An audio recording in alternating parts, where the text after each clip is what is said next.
Hello, everyone. Welcome to our webinar today.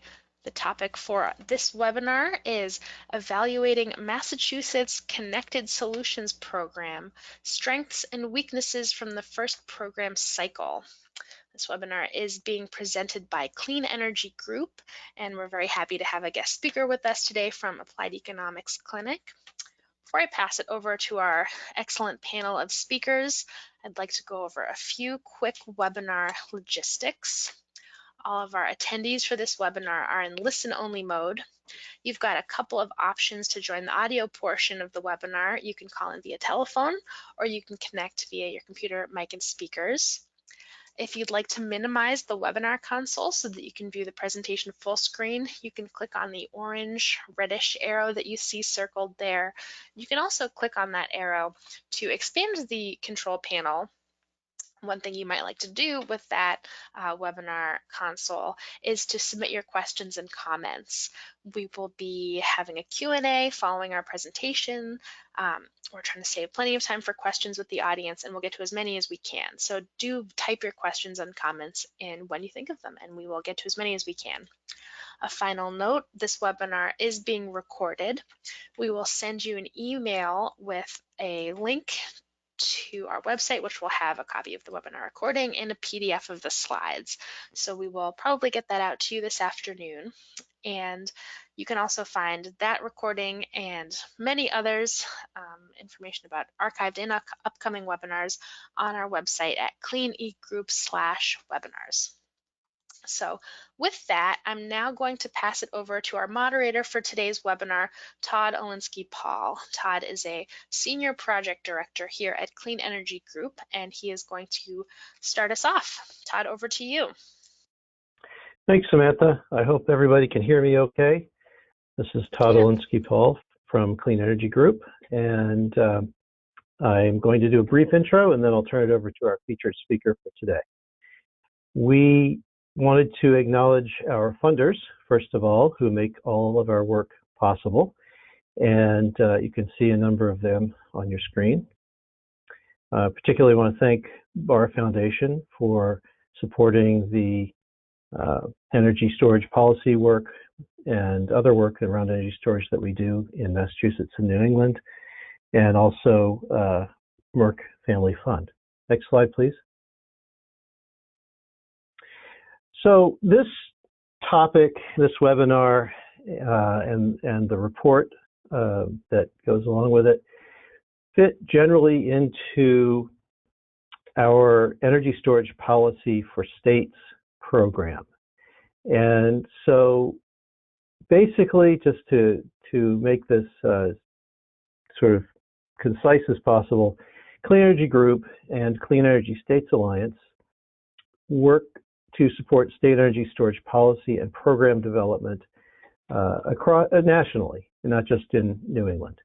And some of the elements of that include conducting independent analysis, both in-house and through consultants, producing reports, webinars, conference presentations, blogs, and other forms of communication and outreach, providing direct policy and program development support to individual states, such as we have done in Massachusetts, and today's webinar is a continuation of that policy and program support. Convening CESA's State Energy Storage Working Group, which is a group of CESA member states that are interested in developing energy storage policy and programs, and also collaborating with partners, including some of the national labs. Next slide, please. So for this particular webinar, I wanted to give a little bit of background on our work in Massachusetts. CEG supported the development of the Connected Solutions Battery Storage Program in Massachusetts. This program was adopted in officially January 2019. It's a 3-year energy efficiency plan. So the current plan cycle ends the end of this year, and then the new 3-year cycle starts in January of 2022. The reason for this webinar and the accompanying report is that we want to continue to provide input to the Massachusetts Energy Efficiency Advisory Council and the program administrators and others in the state, including the state energy agencies, regarding the ongoing improvement of this program. Going back to prior to 2019, we were advocating for energy storage program and policy development in the state. We contracted with the Applied Economics Clinic to produce a cost-benefit analysis for behind-the-meter energy storage that was needed at that time to qualify energy storage for the state energy efficiency program, and it passed. We also contracted with AEC to produce the first evaluation of 7 non-energy benefits of behind-the-meter energy storage. And we published both of those reports together with our own policy report on energy storage as a new efficiency measure and a new way of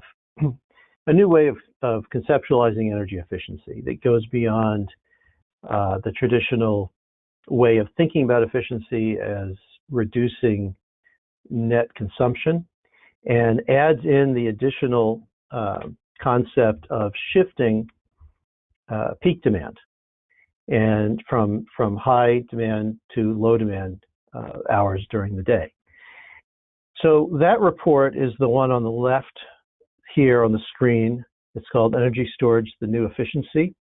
Again, it came out in 2019. Since then, we have continued this series of reports. Earlier this year, we published another policy report on the Connected Solutions program model and related virtual power plant forming models that are being tried and implemented in other states. And we also published a report on the economics of energy storage, specifically in multifamily affordable housing. That's the purple and the green reports you see there. We've always had this focus on developing programs and policy around energy storage that would make it not only broadly accessible, but also specifically accessible to low-income and underserved communities.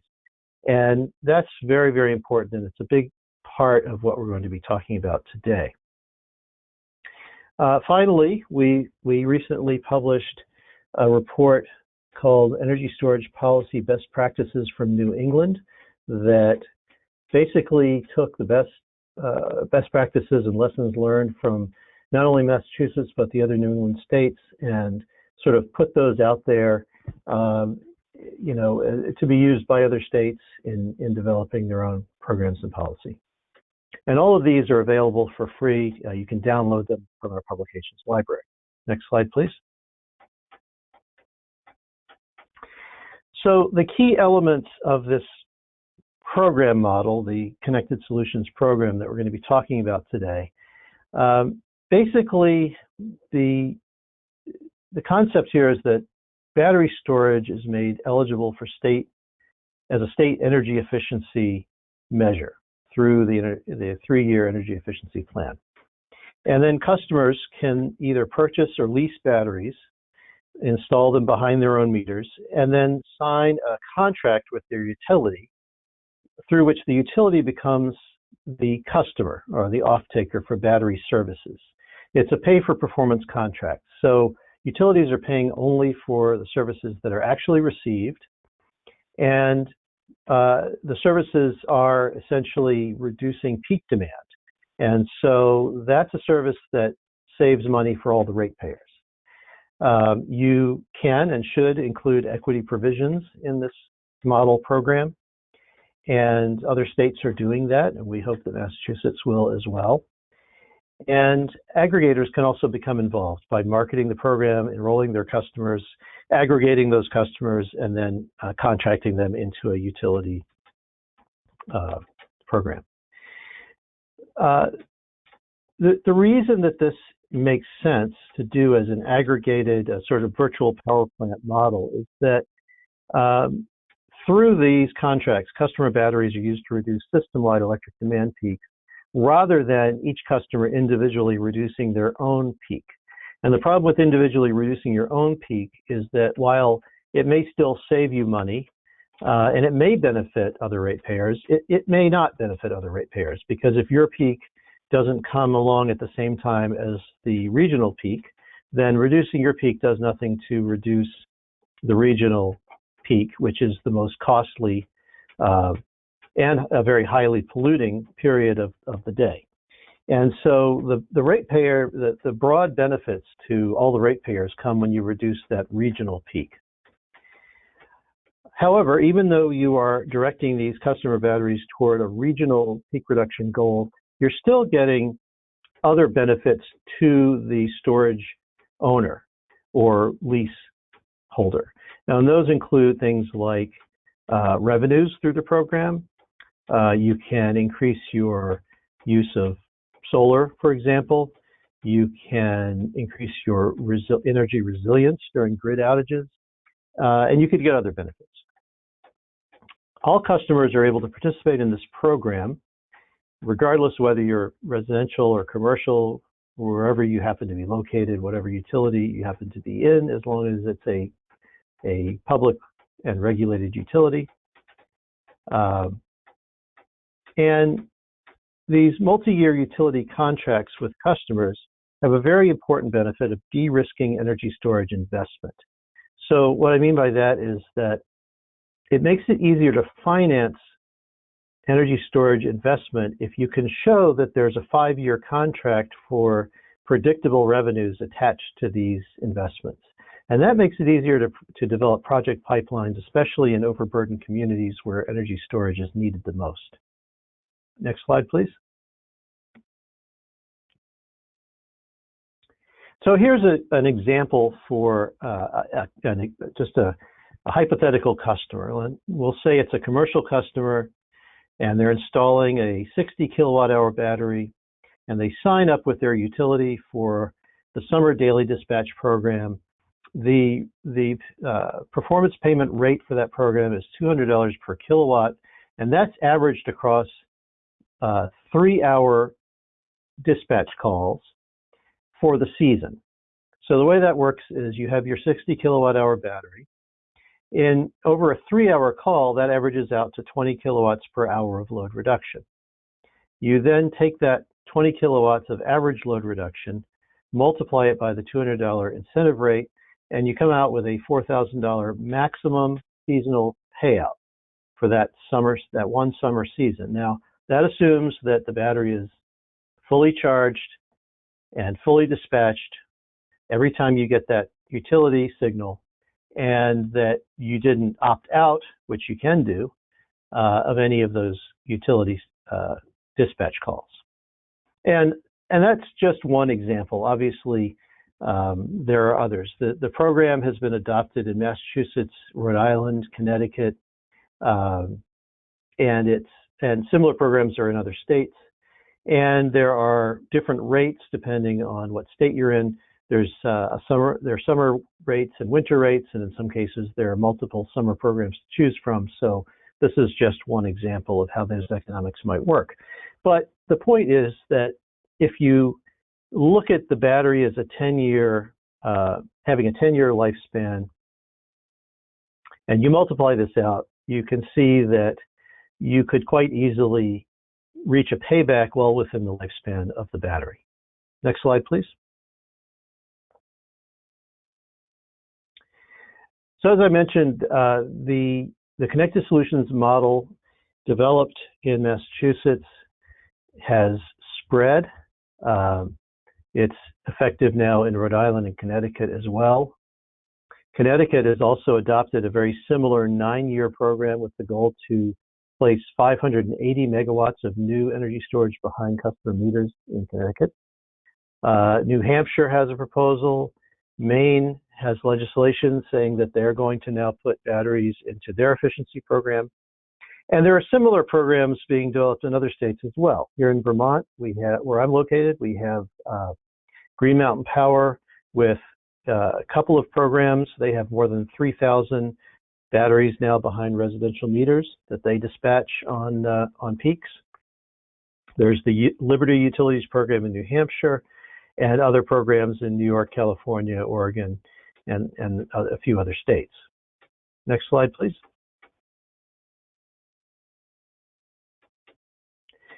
So that's just to give you a little background, and now I will turn this webinar over to Brindice Woods, Senior Researcher of the Applied Economics Clinic, who is going to talk about the AEC assessment of the Massachusetts Connected Solutions Program in its first 3-year cycle. So this is a look at how well the program has worked, what could be done to improve it in the next 3-year cycle, recommendations, and so forth. And thank you for sending questions in. We're going to hold off on answering those until after Brindy speaks, but please continue to send in those questions through the question console, and I'll be preparing them so that we can get to as many as possible after the end of the presentation. Brindice? Thank you, Todd, and thank you, Samantha, and thank you everyone who is on this call today. I'm going to be, as Todd mentioned, presenting the results of a report that we at the Applied Economics Clinic produced on behalf of the Clean Energy Group called Connected Solutions, a Program Assessment for Massachusetts.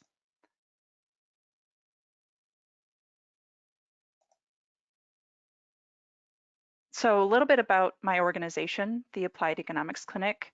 We are a nonprofit consulting group based in Arlington, Massachusetts.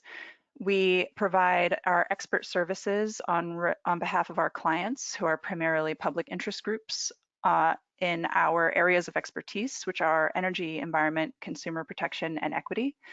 And our mission is to provide low-cost services and sometimes pro bono services when we receive foundation grants to our clients in these areas, but also to train the next generation of people like us who do this work by providing applied on-the-job learning experiences that work proactively to support and promote diversity in our fields.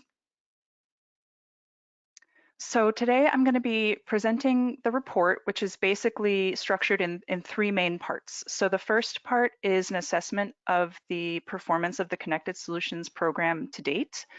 The second part is our recommended program improvements for the Connected Solutions program in the next 3-year energy efficiency planning cycle, which is 2022 to 2024, and then some conclusions. So kicking off with the program's performance. The program has grown substantially since it was first launched, and it was first launched actually in 2016 as a pilot program. And it ran as a pilot program from 2016 through 2019 with 57 participating customers. Most of those customers were National Grid, but there were a few from the other public utilities as well.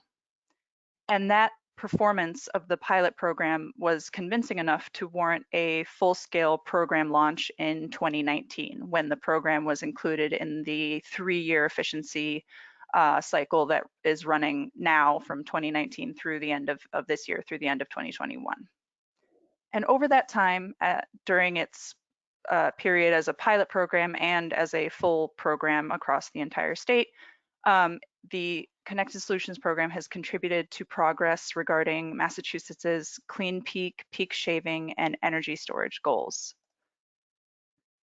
So just to clarify the performance that we were actually assessing in this report, during the analysis and production of this report, we had access to data for full years for 2019 and 2020. So just to be clear, we did not assess the program's performance this year in 2021, just in the first 2 years of its 3-year lifespan.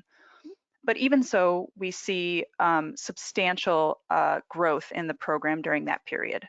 So between 2019 and 2020, the total number of commercial and industrial participants increased from about 770 to over 1,100. And the total number of residential participants increased from about 17,000 to about 33,000. So the number of participants grew substantially between just in 1 year of the program. The total planned benefits for the program, and the caveat here is that this is not, these planned benefits are for all ADR programs, where ADR stands for active demand reduction. Planned benefits data is not available specific to the Connected Solutions program. So we know this information for all ADR programs. And ADR is inclusive of Connected Solutions, but not limited to Connected Solutions. So active demand reduction includes Connected Solutions, but it also includes other direct load control programs, demand response, and thermal storage programs as well.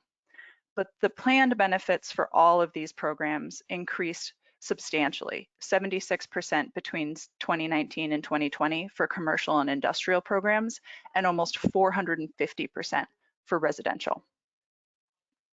Similarly, for every dollar in planned program costs in 2020, planned benefits totaled more than $4 for commercial and industrial customers across all ADR programs.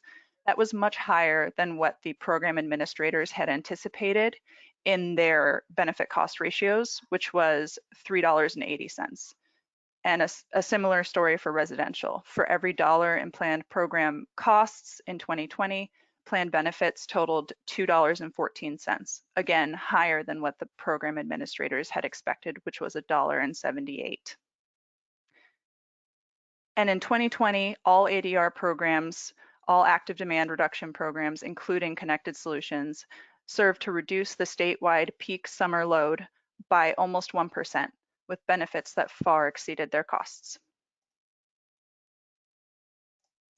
So this figure compares the performance of the Connected Solutions program in 2020, which you see on the left-hand side there, the installed capacity, the total installed capacity across all Connected Solutions program participants in 2020 on the left-hand side in orange. And on the right-hand side, you see the state's 2030 Clean Peak Energy Standard goal on the right-hand side in green. And you can see that in 2020, as of at the end of 2020, a total of 310 megawatts were installed across all Connected Solutions program participants. The vast majority of that capacity is among commercial and industrial customers. Only 24 megawatts of that 310 total is residential customers. And only 3 megawatts of that 24 megawatts residential is battery storage. The majority of residential customers participating in Connected Solutions take part in their smart thermostat program. So the vast majority of that 24 megawatts is our smart thermostats. Just 3 megawatt is battery. But the entirety of the commercial and industrial installed capacity is battery storage. And so you can see that that 310 megawatts that was installed at the end of 2020 across the Connected Solutions program has already achieved more than triple the Massachusetts clean peak goal for 2020, which was 100 megawatts. But it fell a little bit short of the 3-year energy efficiency plan's statewide cumulative peak demand reduction goal of 337 megawatts.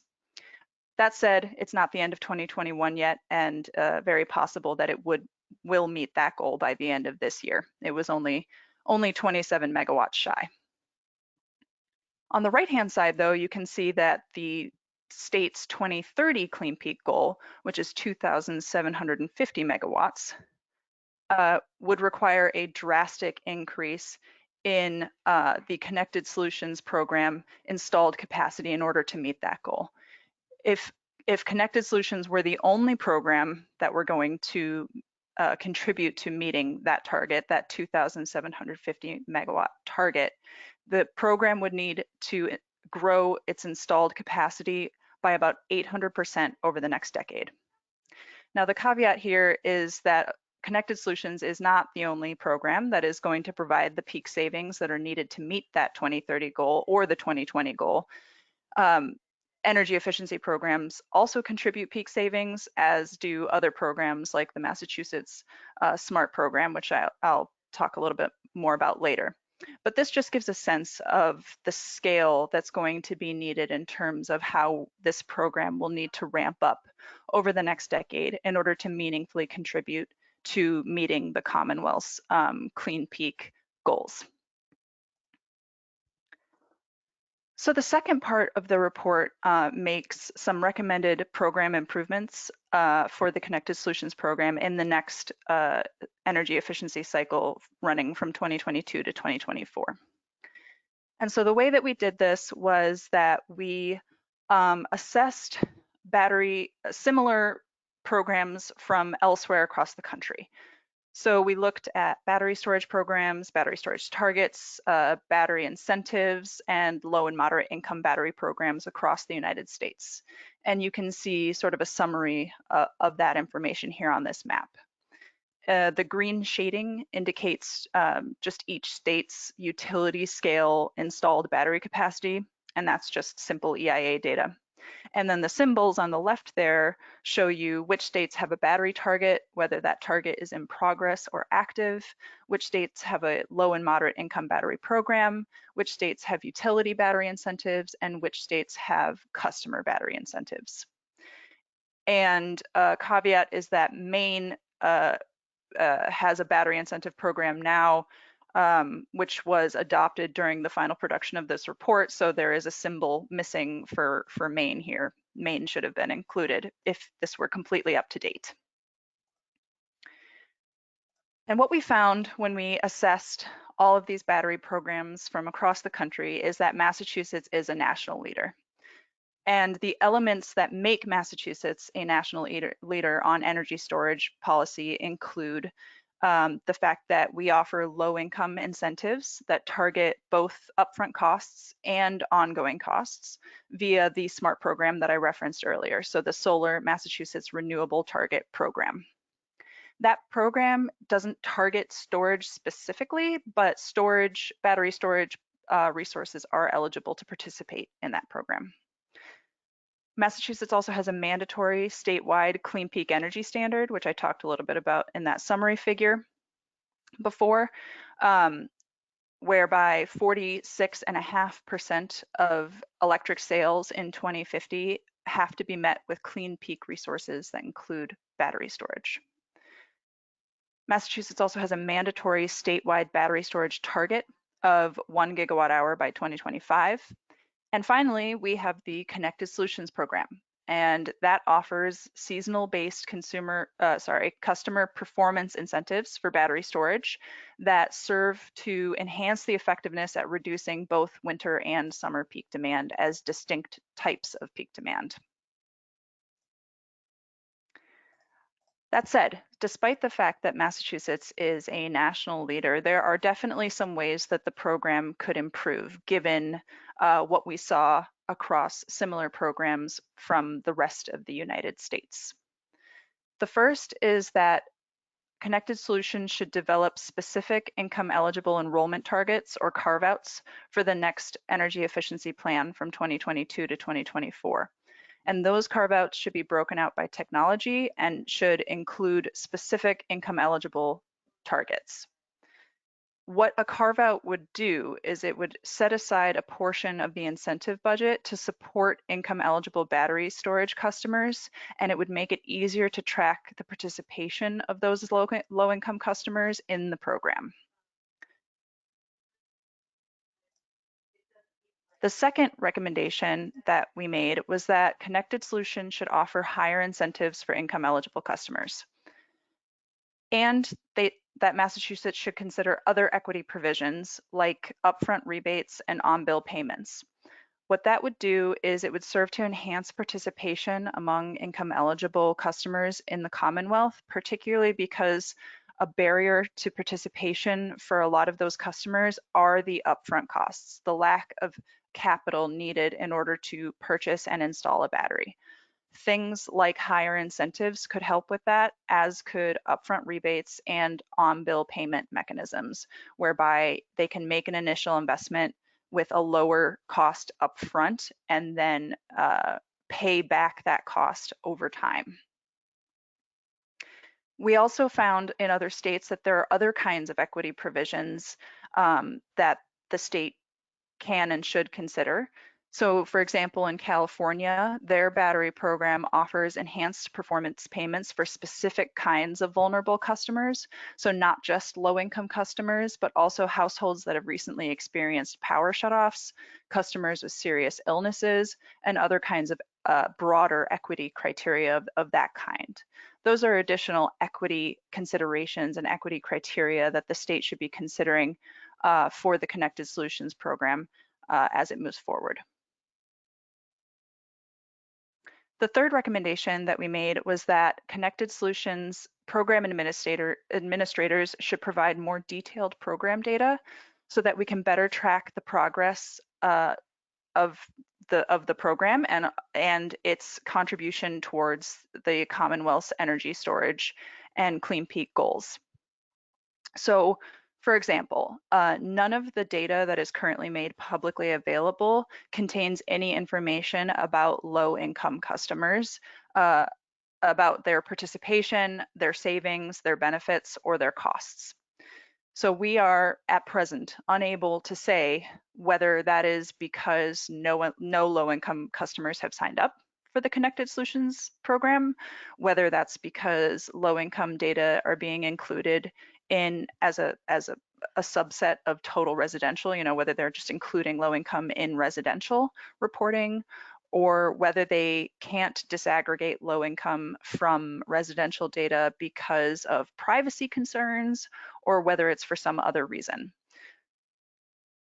There are also other kinds of data that would be really helpful to have about the Connected Solutions program that are currently missing from the publicly available data. Things like the number of peak events called, the duration of each peak event called, the performance of each customer-cited battery in megawatt hours rather than just the installed capacity in megawatts. It would be great to get data at the zip code level so that we could better understand the distribution of participation in this program across the Commonwealth. It would be great to know the number of battery storage participants differentiated by category. So not just residential and commercial and industrial, but like each subset of those things. So commercial versus industrial and residential versus income eligible, for example. And finally, we recommend that Connected Solutions, because it needs to scale up so rapidly in order to help meet Massachusetts clean peak goals, the way to do that is to rapidly increase participation in the program. And so to drive the participation and clean peak resource development at the scale that will be needed, Connected Solutions must do things like offer higher incentive rates and longer term customer contracts. Both of these we think would have the impact of driving participation and resource development in the program. So for example, Rhode Island, our neighbor, offers $400 per kilowatt summer incentives, which is nearly double what is offered here in Massachusetts. And Connecticut, another neighbor, combines performance payments with significant upfront incentives, which would also help to drive participation in the program. And in Massachusetts, the contract duration, as Todd mentioned earlier, is 5 years.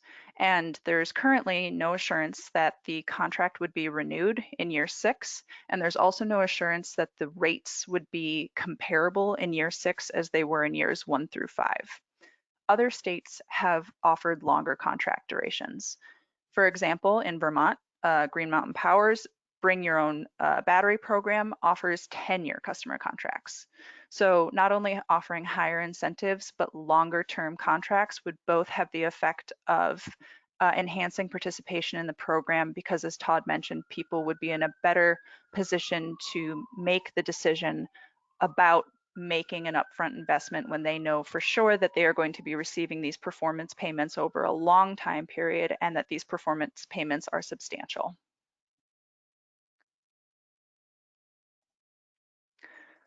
So, in conclusion, Connected Solutions is a nation-leading program. It has expanded rapidly from the time it was first launched as a pilot program in 2016, and expanded even more rapidly once it was launched as a full program offering between 2019 and 2020. And its performance has been impressive. It has reduced peak demand, provided cost savings for ratepayers, funded battery adoption among Massachusetts customers, enhanced resiliency for its participating customers, and had benefits that have far exceeded its costs, both in terms of, on the face of it, in terms of the dollar amount, and also in terms of exceeding the expectations of how much its benefits would exceed its costs. However, lessons from elsewhere, from other battery storage programs elsewhere in the United States, indicate that the program could be improved in those 4 primary ways that I just outlined. And though if the Connected Solutions program were to adopt those 4 recommendations, the effect would be that the program would be more in line with the Commonwealth's broader efficiency program and equity goals, and it would put the program, the Connected Solutions program, in the best possible position to meaningfully contribute to the state's clean peak and energy storage goals in a more equitable fashion. So thank you all so much. I'm a little bit ahead of time, but that's great. I think that just means we have more time for questions and discussion. If you want to, the report is available on the Clean Energy Group's website, but also on our website, and you can see the link there. And if you would like to contact me or my co-author on the report, the director of the clinic, Liz Stanton, you can see our email addresses there. Thank you so much. Great. Thank you so much, Brindice. That was excellent. And I should say that Applied Economics Clinic has really done excellent work over the years on this and many other aspects of their work in Massachusetts and in the region, and we really appreciate it. We have a ton of questions, so let me see if we can you go back to some of your earlier slides, because some of these questions are specific to some of the slides. So for example, somebody wants to know, you talked about planned benefits and planned costs. And you were saying that the planned benefits are exceeding what had been predicted and so forth. What does planned benefits and planned costs mean in this context? That's slide 6, Samantha, of my presentation, so you can get there. Yeah. So the way that the data is made publicly available is that these costs and benefits are predicted before the program cycle even begins. So the program administrators do a cost benefit analysis that produces a cost benefit ratio, which is what you see there in the parentheses. So the 178 and the 380, that was the cost benefit ratio that was predicted by the program administrators in advance of the program cycle. And then the way that the data is reported in the publicly available database for the 3-year energy efficiency plan is in the form of planned costs and planned benefits. So these are not the same thing as actual costs. It's what the program administrator, it's their sort of best assessment of what 2020 will look like. And currently that is sort of the best that we've got. That's what's publicly available. Okay, great, thank you. A couple other questions regarding the cost benefit aspect of this. Somebody wants to know whether the cost benefit ratio presented is the same as the UCT or the PACT, and I should explain that a bit for people who are attending the webinar. UCT and PACT are cost effectiveness tests, otherwise known as cost benefit tests, that are used by states to assess whether new energy measures, could be battery storage, could be solar incentive, could be anything, are cost effective and should be therefore included in programs such as the energy efficiency program or other clean energy incentive programs. And so there are 5 or 6 of these tests that are commonly used. The UCT is the utility cost test, and the PACT is the program administrator cost test. And these different tests differ slightly in what they count on the benefit side mostly. So when you're weighing costs and benefits, one test might, for example, take into account the costs to the utility, whereas another test and the benefits to the utility, whereas another test might take into account the costs to the utility, but the benefits to society at large. And so depending on which of these tests you use, you get different results.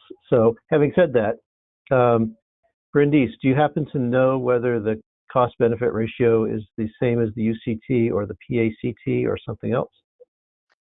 I don't know for sure, but I believe not. I believe it is distinct. So the Connected Solutions program, as Todd mentioned in his introduction, had already passed those sort of standard tests, which it needs to pass to prove that the program will be cost effective, which is to say that its benefits will outweigh its costs at a ratio that is greater than 1. So for every dollar spent, it will have more than $1 in benefits.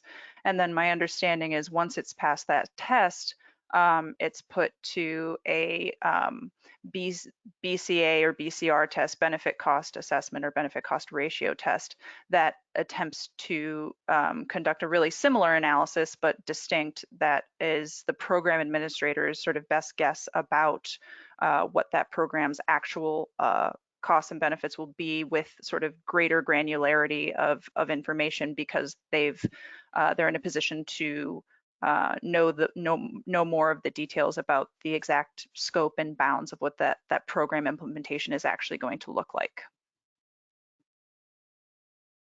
Okay, and one more question about costs and benefits, and then we're going to move on to other less geeky kinds of topics here.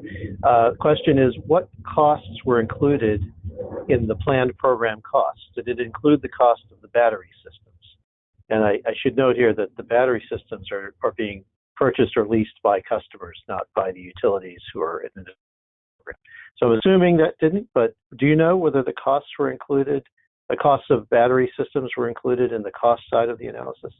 I don't believe so, no, because the idea is that the customer absorbs those costs, and then the cost to the program administrators are in the form of the performance payments that the customer receives as incentive to make those to make that expenditure on their own.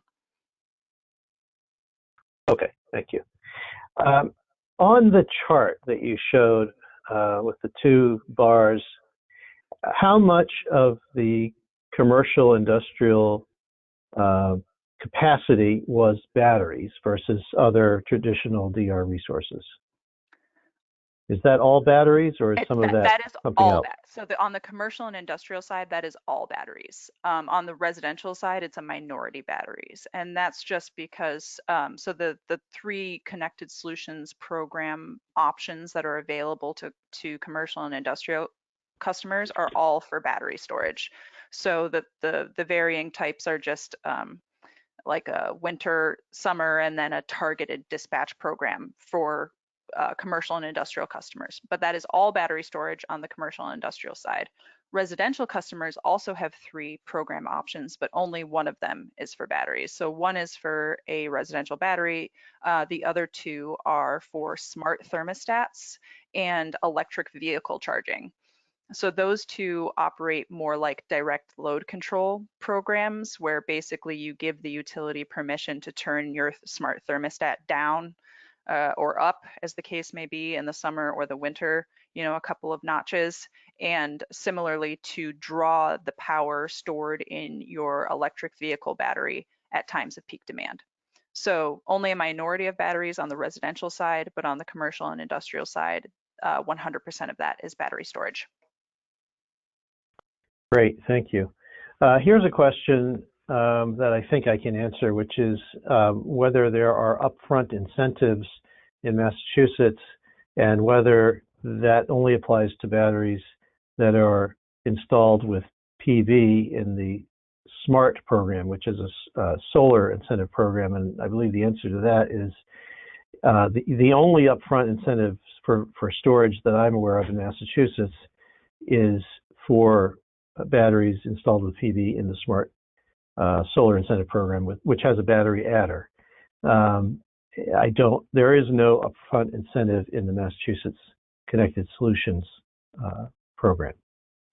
There, however, is an upfront incentive in the new Connecticut statewide statewide electric storage program, which Brindis, you mentioned, and I think I mentioned, as a model for something that the Massachusetts program administrators and EAC might want to take a look at.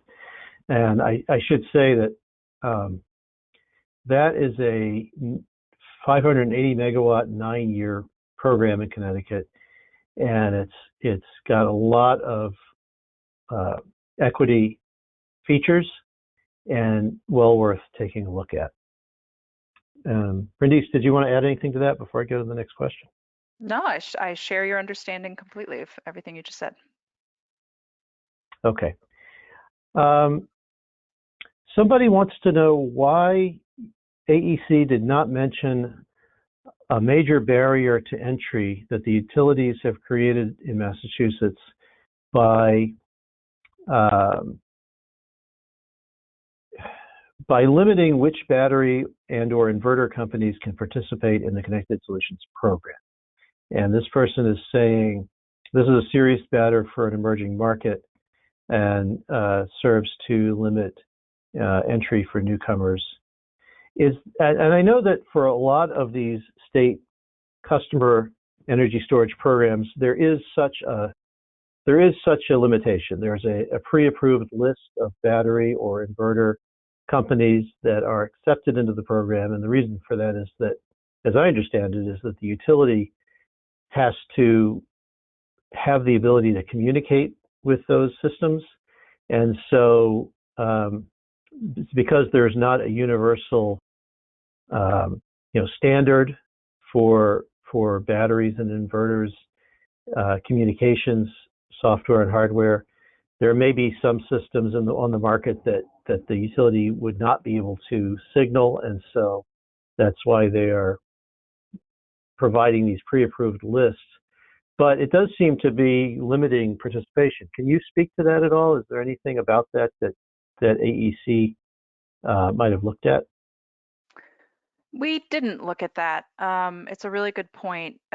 We kind of the scope and the bounds of this analysis was really to take the Connected Solutions program as it currently exists and assess its performance on that basis, and make recommendations based on sort of the foundational structures of the incentive part of the program as we compared Massachusetts to what we see in other states.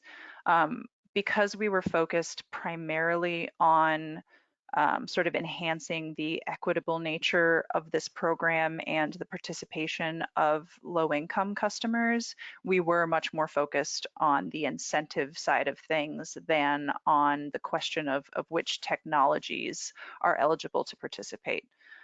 So we didn't look at that. That was beyond the scope of this particular piece of work. But it's a great comment, and I can see that would be another barrier to participation as well. Okay, thank you.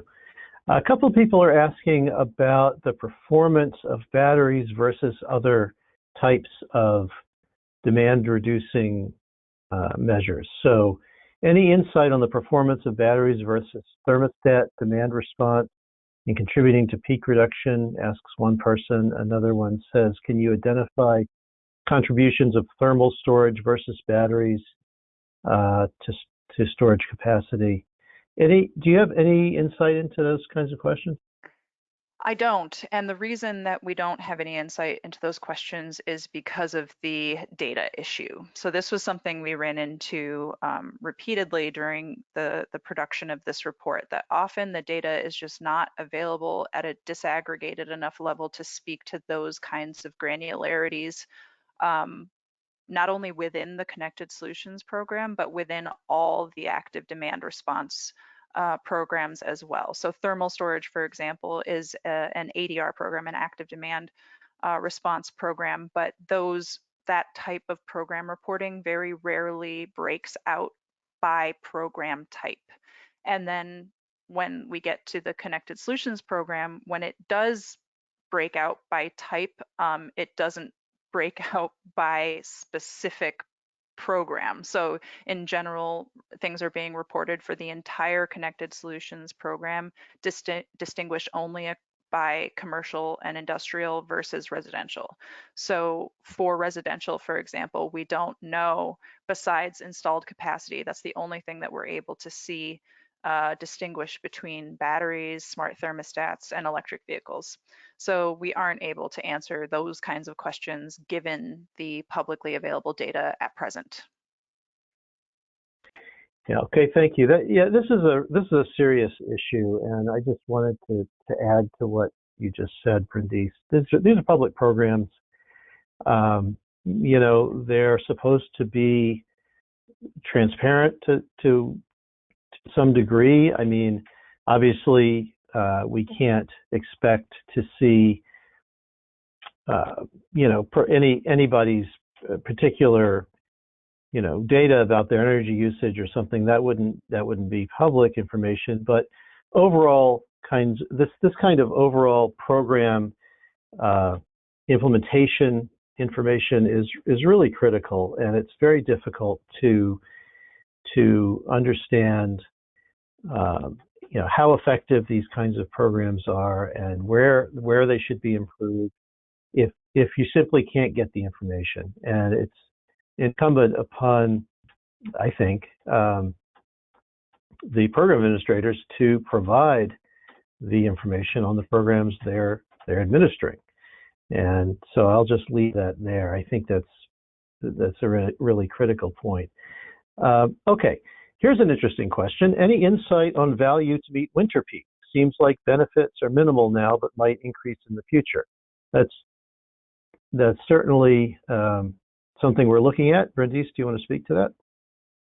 Sorry, I kind of missed the beginning of the question. Can you repeat that? Yes. Question is, any insight on value to meet winter peak? Seems like benefits are minimal now, but might increase in the future. Yeah. Well, Todd, aren't we producing another report that might get at that very soon? Yes, indeed. That's why I thought you might want to address it. Well, that's Liz has been much more involved with that report, but yeah, basically the question kind of sums it up. Pretty minimal at present, but that could change a lot, particularly as progress towards the Commonwealth's various goals, clean energy, peak demand reduction goals progresses, that at some point in the future we're going to see a shift, and we're trying to, in that report, kind of estimate what that might look like. But yeah, the question gets it right. Pretty minimal at present, but that could change pretty radically in the future. Yeah, and I should just say for those attending the webinar, yes, the CEG and AEC are preparing a new report right now on the value of winter reliability, which is the term for these winter benefits that's used in Massachusetts. And so stay tuned. I mean, that should be coming out very soon, and we will have a webinar on that as well. So excellent question. Thank you for that. Okay, we have a question. I'll try to paraphrase. This is rather long. The person wants to know about the stability of the 5-year Connected Solutions rate incentive guarantee. And this person says that in the sign-up or enrollment forms, the language used indicates includes a caveat that appears to give the EDCs, which are the utilities, the ability to alter the incentive guarantee.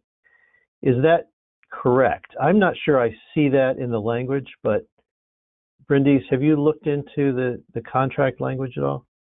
I haven't seen the contract language, so I don't know for sure either. That's news to me. Let's say that the materials that I've seen and read indicate that the incentive payments are stable through the 5-year contract. But if there's an out, I'm not aware of it, and it could be there. I haven't looked at the contract language either. Yeah, I'm thinking that that's I don't see it in the language, but I'm not a lawyer.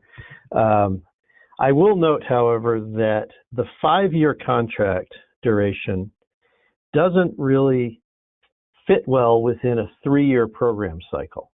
And so what might fit better would be like a 9-year or something that is a multiple of 3, so that if you sign up at the beginning of the cycle, that that the two that changes to the efficiency program aren't so out of sync with the customer contracts. Now, of course, if the customer signs up in the 2nd or 3rd year, it's you can't do anything about that. You're going to be playing catch up at some point, but it just seems a little odd to have a 3-year program cycle and a 5-year contract. But in any case, let's see. We've got just about 3 minutes left, and I do want to give Samantha a chance to announce some upcoming events. So I'm just going to say, sorry we didn't get to more questions. There were a ton of questions, and I wish we had time to get to them all. And feel free to, email us if you have a burning question that we did not get to, and I'll be happy to try to address it. Thank you so much for your participation and attendance. Thank you, Brindice, for an excellent presentation. And I will turn this now over to Samantha. Thank you. So before everyone signs out for the day, I want to let you know about a series of webinars that we have coming up. Some exciting content here that you can see on your screen. One webinar in particular that I wanted to point out for everyone is a webinar that we just announced this morning, actually. The topic is the Department of Energy's Office of Electricity's Energy Storage for Social Equity Initiative. That webinar is on November 1st. And lots of other exciting topics coming up. You can read all of those on your screen right now, and you can read more and sign up on our website, cleanegroup.org/webinars. So I do encourage you to look at all of those. They should be really interesting topics, and we hope to see you there. Thank you all for attending, and we'll see you at the next one. Bye. Thank you very much.